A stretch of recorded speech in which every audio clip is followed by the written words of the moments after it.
Hi guys, it's Oscrix. Today I want to talk about my Herald of Agony LYCIA Occultist. So Herald of Agony I think is one of the strongest minions in this patch thanks to the new LYCIA bloodline, which gives you 1% more damage with minions summoned by Heralds based on how much life they reserve. So this is a low life energy shield build. It reserves over 90% of its life for Herald of Agony, which means it gets over 90% more damage. The numbers for the skill in this patch are really good. You can get pretty good defense at the same time thanks to the new Foulborn Esches shield, which makes it so chaos damage doesn't bypass while you're on low mana.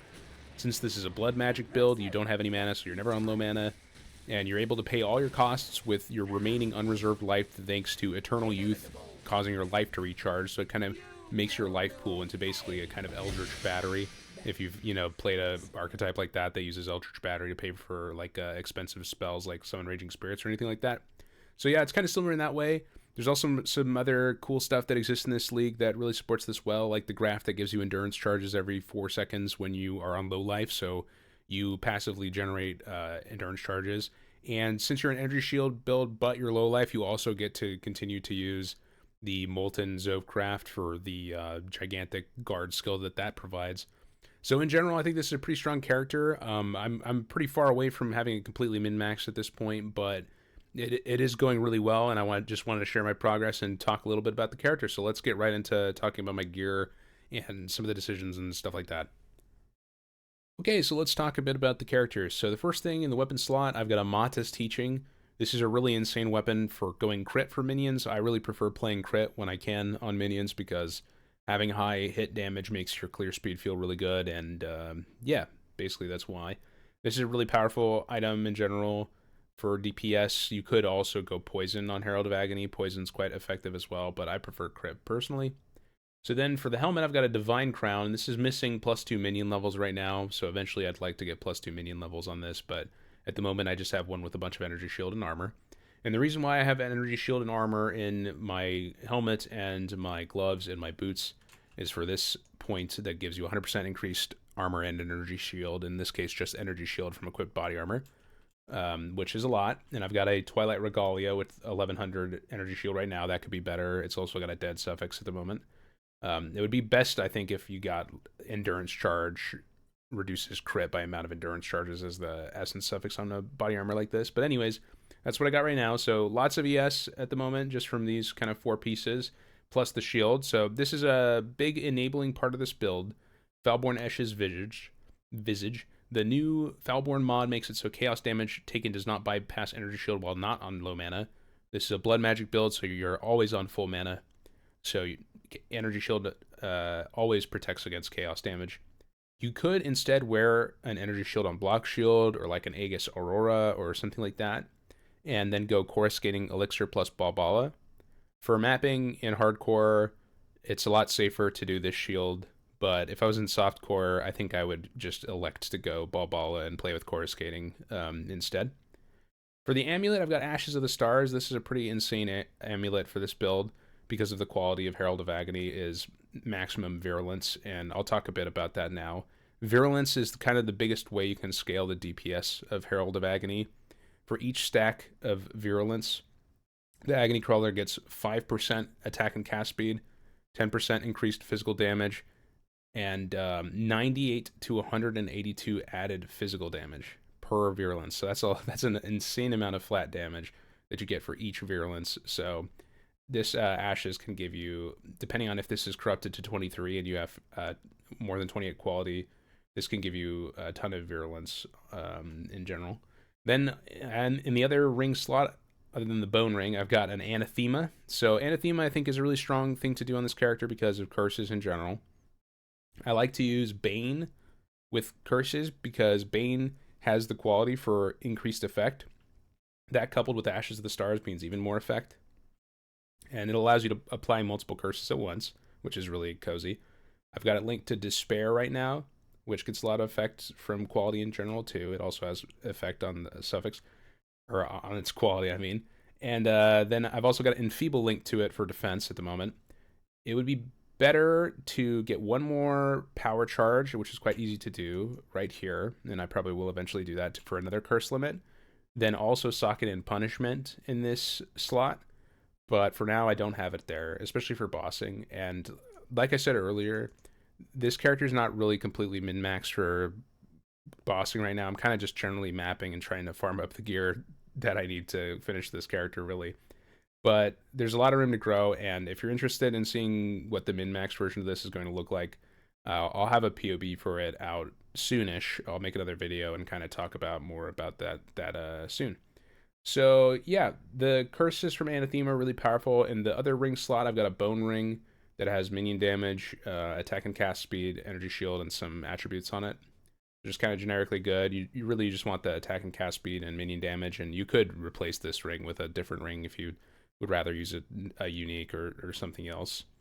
And then in the belt slot, I've got a really bad crystal belt that's basically just like 2 mod right now. I slapped this on really quick to fix my resist the other day, and I still haven't replaced it. So yeah, like I said, there's a lot of stuff missing from here. I've got some flagellant flasks.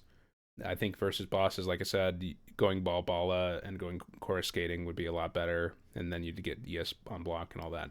So then let's talk about the tree. So the tree goes all the way around here, here, and here for cluster jewels. You could get rid of these 3 cluster jewels and get like voices maybe for 2, or maybe you go 3 of them and go voices. But the reason why you want lots of cluster jewels is because of this medium cluster for minions affected by heralds. For this point, pure agony, +5 maximum virulence, like we talked about earlier. This is an insane thing. And 20% increased damage for minions. So that point is better than anything you could possibly do to scale the DPS of Herald of Agony on the tree. You want as many pure agonies as you could possibly acquire. So like I said, using voices is a really strong way to do that. And then other than that on the tree, it's mostly defense. Me getting block, some energy shield. I've got minion crit chance here for now. I don't have enough points to take the multi right now with how I have things set up. And I've also got Unholy Might on kill. Unholy Might is insanely strong for Herald of Agony's DPS while mapping from this. And you can also Forbidden Flame Flesh Unholy Might onto this build with the Necromancer jewels, which would be really, really a massive DPS increase for this build if it was possible. There's none listed on hardcore, so not really an option for me, but they exist on softcore for everybody who's playing on there. And then to generate virulence, that's another thing I should talk about. You need to apply poisons. So it's kind of difficult to apply poisons in general in the game, but the way this build achieves it is by using Arcanist Brand and Chance to Poison and Ball Lightning of Orbiting, which hits multiple times, and faster casting, coupled with the Golden Rule, which reflects poisons you inflict to you, which effectively doubles the amount of poisons that you cause for virulence. This all this stuff together comes to enabling you to stack up to max virulence versus a single target pretty well, coupled with Rune Binder, which allows you to attach 2 brands to an enemy. You could also increase the frequency potentially of what you're doing with the brands by adding brand recall into the build and spamming brand recall, which every time you recall your brands, they cast, so you can kind of add additional casts in that way. I've also, on the non-defensive side, got Spiritual Command on the tree, which is really good for enabling shield charge on the build. Since you go Eternal Youth, you have no energy shield recharge, so the only real way to get your ES back is Zealot's Oath. But Zealot's Oath is pretty nice for this character because there are some pretty cool nodes on the tree, like this one. 4% life regen while on low life, which is amazing. So that's a lot of ES regen right here for this wheel. That's 5.2% for these 3 points. Pretty nice. You can get energy shield on a flask suffix if you were playing Mage Blood. That would be pretty insane amount of regen too. Or if you're playing Bala, it has better uptime and all that. And then yeah, you got to go Blood Magic so that way your Herald of Agony reserves against your life. This is the most efficient way to get Herald of Agony to reserve against your life, and I think that's the best solution to that. Better than Arrogance or anything like that, which would kind of screw over your supports and stuff like that. I got this wheel here for regen and crit reduction. You don't really need to take this. You can cut this for something else. I've got endurance charges on the tree because you automatically generate endurance charges with the Tender Embrace from Hardening Woolgraft. So really strong to have endurance charges, and I also have another endurance charge anointed here. You could anoint something that gives more damage, like this node that gives 8% chance for double damage. That's a pretty insane DPS node. But yeah, I think that's about it. As far as the Ascendancy goes, Vile Bastion's really nice because you get energy shield %, can't be stunned, regen, Void Beacon for minus resist, and I've also gone for Withering Presence for now. for nice withered stacks and a bit of chaos res. Do not go Profane Bloom on this build, because if you go Profane Bloom and you kill something and you reflect the poison to yourself, you die. You get degenerated by the massive poison really quickly. This also applies to the Gloom Shrine too. So both Profane Bloom and the Gloom Shrine will kill your character if you click those, so be warned about that. And then on the LYCIA bloodline, I've got Farewell to Flesh, Herald and minions. Herald skills and minions from Herald skills deal 1% more damage for every 1% of maximum life those skills reserve. So really insane DPS. If I had the Forbidden Flames for Unholy Might, or another better way to generate Wither than this node here, Withering Presence, I could go for Bitter Heresy, which makes it so when you create Consecrated Ground, you create Profane Ground instead, and allies on your Profane Ground also get Chaotic Might, which is 30% physical damage as extra chaos. So, like I said, Virulence is 98 to 182 added Fizz per Virulence. So 30% of Fizz as extra chaos for this skill is absolutely massive. And they also get crit chance. Really strong node to take as well. And then let's talk about some of the other general links on the character real quick. I kind of talked about that earlier, but I'll go over it more. You also got Assassin's Mark on top of the other curses for Bane. And then Frostblink, I've elected to use Frostblink instead of Flame Dash because you can animation cancel things like your Arcanist brand or your offering with this, which makes the kind of mapping a lot zippier. Spirit Offering, really good DPS offering. Like I said, you can cancel that with Frostblink. Then I've got Shield Charge with faster attacks. And then I've got Desecrate for the Spirit Offering. Summon Stone Golem. This is a really strong buff for this build, and it gets nice effectiveness from Ashes of the Stars too. Gives you a bunch of % increased energy shield and flat energy shield regen. Really, really nice. And then Animate Guardian I've got on this build. On my Animate Guardian, I've currently got Legacy of Fury and Gravebind, which makes it so you get explosions through your Animate Guardian.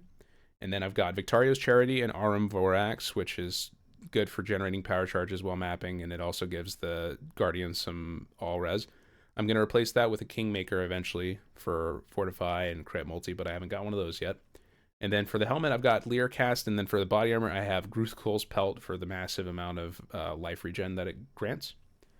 And for the supports for both those, I've got Feeding Frenzy, which is a great buff that you want to get for your Herald of Agony, and Minion Life, so they are a little bit more tanky. And then, like I said, for generating poison, I've got Arcanist Brand, Ball Lightning of Orbiting, Faster Casting, and Chance to Poison. When you're playing this build and you're mapping in general, all you kind of do is shield charge around and throw your brands out, and then occasionally curse rare monsters that are living a long time, occasionally use your offering. But yeah, it's a pretty smooth playstyle, really strong character, I think, and there's a lot of room for me to grow currently in the DPS department. I'll talk about the links for Herald of Agony here for a moment too. So I've got a Herald of Agony, of course, 2120. Ideally, you want 2123. That matters in the end. If you have an Ashes that has 28 quality or more, that actually ends up adding another Virulence. Empower 4 is one of the strongest supports you can get. In Crit, this is not one of the best supports you could get. This would be better as Awakened Void Manipulation or Awakened Vicious Projectiles, but I haven't added one of those yet or colored my body armor for it, really. Withering Touch, this is surprisingly one of the best supports, or I guess not so surprisingly when you consider how much flat fizz this skill gets. It's just so good because of the 29% of fizz as extra chaos. That's a lot of damage for this build, and it gives it some chance to apply Withered, which is nice. And then Pierce support, this is basically mandatory for clearing a map. It makes the behavior of Herald of Agony a lot better for clearing, and it's not a bad DPS support either, really. And then minion damage, this ideally would be awakened minion damage, but I still haven't got one of those. That's actually kind of the next thing I'm about to do. But yeah, I think I've gone over mostly everything. Thanks for watching this video, guys, and I really appreciate you all. And I hope you guys have a wonderful time. And if you have any questions, come over by the Twitch stream. Later, guys. Peace.